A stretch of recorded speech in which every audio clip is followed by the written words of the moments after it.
Well, hey guys, I mentioned in yesterday's vlog, I'm trying out some of the up and up versions of our favorite products, including the up and up version of Neutrogena's oil-free acne wash. It smells a little more on the dish soap side in comparison to the Neutrogena one, and the texture is a lot thicker. One thing that I was thinking to myself to remind you all about, another benefit of using a salicylic acid cleanser is if you are prone to milia, spontaneous milia, those little white cysts, consistently using a cleanser with salicylic acid, it's a very mild exfoliant. It can help, in theory, minimize the formation of those just by smoothing the skin surface. I'm gonna wash my face with this right quick. So today I might film a little TikTok reel, YouTube short. You guys are on there probably at a diagonal. A little skincare routine, short, reel, TikTok, vertical video using this and the morning facial moisturizer that we tried out yesterday. See what I mean by it comes out like it's got a little bit more of a little greater of a thickener, a little bit more thickener to it. But I think I said this yesterday, another benefit of a cleanser in the morning is it may help with enhancing penetration of things, especially if you use an acidic cleanser like salicylic acid or a glycolic acid. It may help with your vitamin C penetrating. Now, people always say, I thought you didn't wash your face in the morning. I don't always wash my face in the morning. It's not required to wash your face in the morning. If you're in a hurry or if you just want to keep things as simple as possible, you certainly can wake up, put sunscreen on, and you're done. But, I go back and forth. And once I incorporated the Timeless CoQ10 serum into my morning routine, I wanted to enhance penetration of the antioxidants in that, so I started cleansing again. And here we're getting the benefits of salicylic acid and short contact therapy. Still can be beneficial, but as opposed to a leave-on product, which is great for a lot of people, especially people with acne, but it can be drying. And the short contact that you get with a cleanser, you still can get the benefits of the salicylic acid. It takes a little bit longer to work, but it cuts down on the irritation. Okay, I'm gonna rinse this off. So you guys know how much I love ProCure, right? Well, I saw they came out with ProCure Rosacare. I saw they came out with a serum, so I went ahead and ordered it. This differs from the moisturizer that I always recommend in that it doesn't have the green tint. It's in a dropper bottle, but it has licorice, it has niacinamide. So let's see what the consistency is like. I was just curious about this. For best results, follow with a daily moisturizer, such as Rosacare Hydrogel. All right, I'm just gonna do a full dropper's worth because that looks like the right amount. This also has hyaluronic acid in it, I believe. No fragrance. Kind of doesn't feel like anything. It sunk right in, like it just disappeared. And for funsies, I'm gonna come on over with this Snail Radiance Dual Essence that I reviewed for you guys earlier. It should be up already. This I enjoy, but I don't think I would repurchase it for reasons I explained in that video. I like the OG products. So as a reminder, this product, 5% niacinamide and glutathione. This product, niacinamide and licorice root. So I just stacked 2 niacinamide products, and depending on what sunscreen I come in with, I'll be stacking 3 niacinamide products. For me, that's not a big deal. It's like whatever. But I really do think this is where people start to run into issues with niacinamide, is that it's in so many things. And if you start layering a bunch of products, you might end up getting a lot of niacinamide, and that might trigger irritation for you. All right, I'm gonna live on the edge, and I'm coming in with the Croge, because this has niacinamide in it as well. Not sure what percentage, they don't disclose that. This also has ferulic acid, another antioxidant. And I freaking love this. I've been so impressed with this Kroger Shimmer Sunscreen. It's not over glittery or anything of that sort. No cast, very moisturizing, not greasy, not sticky. The tint is subtle. It's not a high coverage tint. If you want a tinted sunscreen that gives you some coverage, close to almost a foundation, almost like a BB cream, Color Science Face Shield Flex. Gives good coverage. Expensive though, that product is expensive, but it does give some nice coverage of dark spots, some color correction and camouflage and that sort of thing. This sunscreen's nice on the hands and forearms too. It's not a body sunscreen, but You know, it's a nice moisturizer. All right, today I'm gonna crack into this Forecast pedal pusher I got at Sprouts, which if you missed that vlog, unfortunately is going out of business, which really disappoints me because I rather enjoyed shopping there. They had a great coffee selection, and honestly, it was always crowded, not crowded, but they had a good business going. So I don't know what that was all about. But yeah, let's give it a taste. This hails from the great state of, I think it was Washington, I want to say. Yep, Bellingham, Washington. Ew, we got a fold over here. The flavor profile is milk chocolate and cherries, so I am excited. Speaking of chocolate, I've rather been enjoying this Red Rose hot chocolate and marshmallow tea. I hate dealing with the tea bag though. I prefer my Peak Tea Crystals, but they don't have a chocolate tea yet. They need to get on that. On first whiff, I'm actually a little apprehensive, you guys, because it's not like a strong coffee smell. But we're gonna give it a try. Let's dump her on into the canister. Oh, sweet sound of brain beans. I don't know if you can appreciate this, but they're not shiny like a lot of coffee beans. Probably has something to do with the roasting. I do 5 of these scoops. If you're a coffee drinker and you don't have one of these coffee clip scoops, you need to get one. This is one you can get, I think, on Amazon. I also have one from Bialetti. They're great because it'll clip the bag shut if you want to use it that way. But it's a perfect scoop amount. I think this is, I want to say this is a tablespoon. I'm not sure though, don't quote me on that. All right, let's keep it fresh. Heaven help me, the day I wake up and the motor on this thing gives out. I don't know what I'm gonna do because I'm strictly bean. Actually, that being said, I do have a backup of some ground coffee in here just in case. I'm willing to pay a little bit more if it's gonna be a kitchen item that is good quality and lasts, because I don't wanna replace things over and over again. Speaking of which, y'all, my Blendtec, my blender, the motor is dying. Like, it starts smoking. Not smoking, but it starts giving the odor of smoke and overheating with like just putting a couple of ice cubes and smoothie ingredients in. Whoa. Almost forgot to swizzle. So I don't know what to do about that because I make smoothies a lot. So I've had it for going on 3 years. That thing was not cheap, and it was slated to be like this top of the line blender, whereas my little Ninja Bullet, that thing still is going like a champ. Although it eventually got a little leaky. Like, I still use it, but I don't use it for smoothies because it leaks a little bit. Anyway, I'm gonna set the timer for 6 minutes to paradise. Yeah, my Blendtec I've had for over 3 years at this point, I want to say, and I love it, but I don't know what's going on. You can see, I don't know if you can see, like the base almost looks like it's gotten black somehow. I clean this. I know it looks dirty, but I do clean it off pretty regularly. Yeah, it just overheats on the regular with like just basic liquid and a few ice cubes. So I can't have that going on. And I don't know like if it would be worth it to get it looked at or if I should just replace it. I kind of want to get a Ninja because one thing I don't like about this, if you're making smoothies, is like sometimes it'll shoot the ice up to the top. You know what I'm talking about? Like if you put a lot of ice in, you want like a smoothie, you put the ice or frozen fruit in, it'll shoot the frozen stuff up to the top and there'll be like an air bubble and it'll just be spin, spin, spin, and you'll have the ice chunk up here. Whereas the Ninja blender I was looking at, it's cool because the rotator and the blades, they go, it goes all the way the length, pretty much the length of the blender itself. So I think that would be better. I don't know. The thing I loved about this though, and I don't know how a Ninja would perform, is I could make nut butters in this.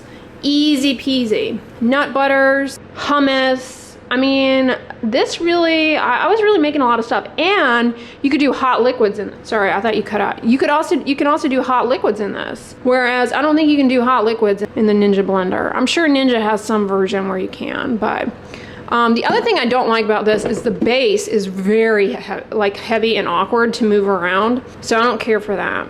I guess it's seen better days. I don't know. It doesn't seem like I've had it that long though. You know, I feel like I should have this for 10 years. I whined about this recently, but appliances are just not being made to last anymore. You know what I mean? All right, pedal pusher, let's put you to the test.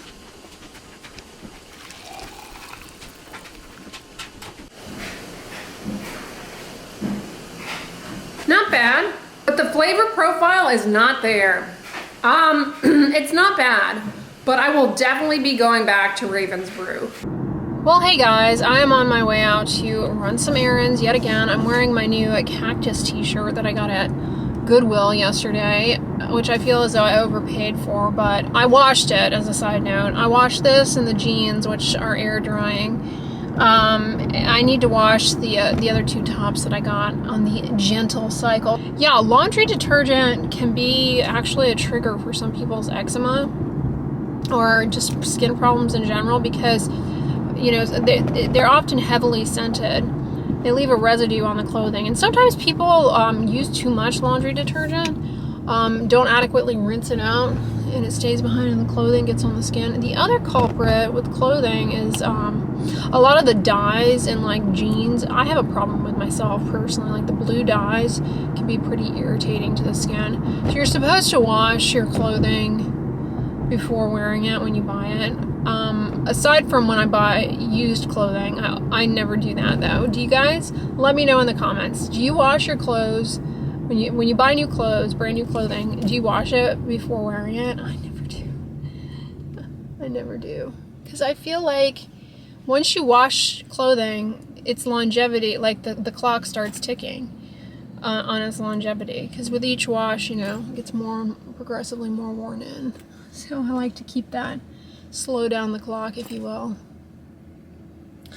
But, so I just filmed a video for you guys. I'm not going to edit it today, so it probably shouldn't be up yet. I'm going to keep it in my backlog. But it's basically going to be about what to look for when you are trying to find a dermatologist to do like aesthetic procedures, because I think it can actually be, you know, they're super aesthetic medicine is not going anywhere. Very popular to do, you know, to have tweakments or whatever.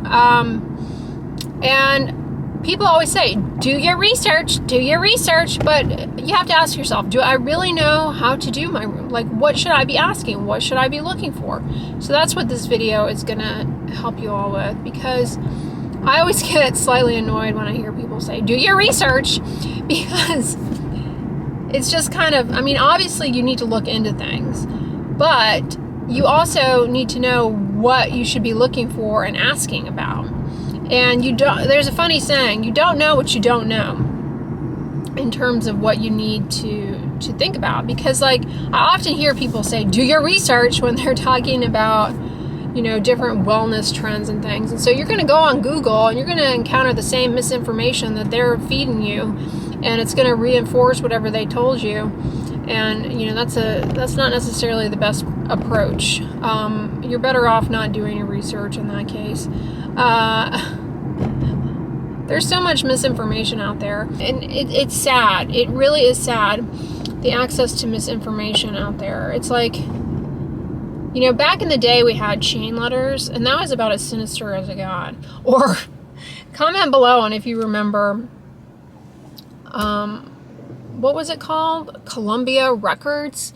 Who got scammed by that? Man, I got scammed by that, and I thought I was going to go to jail, because they would write you these letters, and they'd be like, it was this thing where you signed up, and all you had to do was like sign up and submit like your address, and you were going to get all these air quotes free CDs, and then you could cancel and get out of it, and, you know, out of the membership thing. But there was like no way to cancel. I can't remember what it was, but they would send out these threatening letters saying like, if you don't give us money, we're going to put you in jail. And I mean, I think they were empty threats, but it was like, what? Yeah, that was something that I wonder what, that's something, you know, on YouTube, some content creator who does these deep dives on whatever happened to X, Y, and Z business, the demise of X, Y, and Z. Somebody needs to do a deep dive on Columbia House, because there's something there. And, you know, that scam may have been shut down, but the scammer is probably still out there scamming in some ways, because scammers are going to scam. You know, some of these companies, they scam you, they get caught, you know, there's an outrage, etc., cancel, and then they just slither on over and start something else and do the same dang thing. Like I pointed out in Walmart the other day to you guys, Milli Vanilli is still being played in Walmart. It's like, I mean, you can fake singing and make a record and people will still listen. I mean, it's like Michael's, right? They tell you that you have a coupon to go in there to get 20% off. But when you read the fine print, I mean, I complain about this all the time. If you're new here, this is like the 30th time in my history on YouTube complaining about the Michael's coupon scam. But here we go again. They give you a coupon to saying you're going to get 20% off. But in the fine print, it says excludes items on sale. And you're like, okay, whatever, I should be able to get a good deal on what I'm looking for. You walk into the store and literally 99% of their inventory is on sale. So this is just a ticket to bring you in. That's all that was. So I don't fall for the Michael's coupons any longer. Ooh. That is a rare Houston event. Being able to just put the blinker on and get into the other lane without a fight. Dang. People are in a good mood today. I'm tempted to go into Rondell's because as the seasons change over, I find that the grocery stores are the most festive places in the world. Is anyone else like that? I was thinking about this the other day. I would probably not get excited about the holidays if it were not for the grocery stores. Like, they really bring the festive displays. And they, like, the other day I was in Kroger, and they had out the like, plastic dinnerware that you're supposed to eat off of when you eat outside. I never eat outside, but somehow looking at the like, plastic plates and cups and little flags and lanterns and pitchers that had like watermelons on them, I was like, yeah, I'm excited to eat outside for summertime. Like, hello, it's 110 degrees here in the summertime. Nobody's eating outside, and if they are, I mean, heat stroke. But yeah, like for example, they always go all out for, especially those holidays that you don't really celebrate. You feel like you get your fix of that holiday simply by going into the grocery store and appreciating the display. Does anybody else like that? Like St. Patrick's Day? I mean, yeah, sure, I'll put on a green shirt for St. Patrick's Day, but I'm not like decorating for St. Patrick's Day. But man, when I go in the grocery store, pinch me, I'm Irish. Walgreens has the Gold Bond Retinol on sale here at $10.49. I think it's more expensive, however, than it is on Amazon. I feel like I paid $10 for it at Walmart. I should go back to Walmart. I need to finish up my my Cetaphil Restoraderm. What in the what? This is new from Neutrogena. This Micro Brow Tint Serum Pen Nourishing Brow with Panthenol. I wonder if this has... This doesn't appear to have any the prostaglandin analogs that I've talked about on here before in brow and lash growth serums. The prostaglandin analogs can lead to side effects. This just looks like it's meant to be moisturizing and then give your brows a tint. That's new. I haven't seen that. Neutrogena, their makeup, in my experience, is good. So this section over here with all of these hair tools, they've got some kind of alarms on them that make this like clicky sound, but they're like somehow all somewhat in sync, so it sounds like some little cricket is tap dancing. It's the most soothing sound. Can you guys hear it? Doesn't it sound like tap dancing? They've really expanded the offerings as far as travel sizes. Like, This is a good one. I kind of need to get a new travel size face and body moisturizer because I'm almost out of the Cetaphil one, which I like traveling with. Ooh, this is nice. The Eucerin Intensive Repair Lotion, 3 ounces. I didn't know this was available. I might have to get that. They also have, of course, the CeraVe Foaming Facial Cleanser. OMG, you guys, look who is dipping their toes in the eczema waters. If it isn't Olay. New skincare, and they have an eczema therapy skin relief cream. $50? Why would we choose this when we have Aveeno? $50? $50. That's predatory right there for a colloidal oatmeal moisturizer and with niacinamide. Olay is really bold for that one. What's the Sensitive Soothing Moisturizer? How is this much different? Oh, this has a peptide in it. I don't get why this is $10 less. Oh, does it have less colloidal oatmeal in it? Half the colloidal oatmeal. They have a, this is a sunscreen, SPF 30 zinc sunscreen. Oh, that's interesting. $50 for an SPF 30 mineral sunscreen with niacinamide. Olay has lost it, y'all. They have lost it with these prices. Well, I cannot get over the price of those Olay eczema care line products. I mean, I always complain about Olay overcharging, but who are we fooling here? Who are we fooling? It's like, I mean, Chili's, Applebee's, TGI Fridays, we kind of know the level, right? We know the level. I mean, yeah, the packaging may be a little different, but the level is the level. And yeah, I don't know what they're thinking there. Especially like eczema, I mean, that's a skin disease. Like, why are you trying to play people like that? Although, granted, we have all these new eczema treatments that are expansive. One thing I was thinking about yesterday when I was complaining about how expensive the Goodwill has gotten, I think for me, I buy groceries, obviously every week, and I buy more or less the same types of groceries. So the inflation on groceries has hit me more like gradually over time. Like it's not as obvious to me because it's like little increments over time, like 25 cents more this time, 50 cents more this time. Before you know it, like you're paying $20 a week more in groceries and you don't really notice it. Whereas if you go into a store to buy something that you haven't bought in a long time or looked at or considered, and it's like, then it really hits you, you know what I'm saying? Like, whoa, the last time I bought this, it was not this much. So this video that I filmed today should be up for y'all already. It's on telangiectasias, prominent blood vessels on the face. Go and check it out because more often than not, they're a manifestation, of sun damage, cumulative sun damage.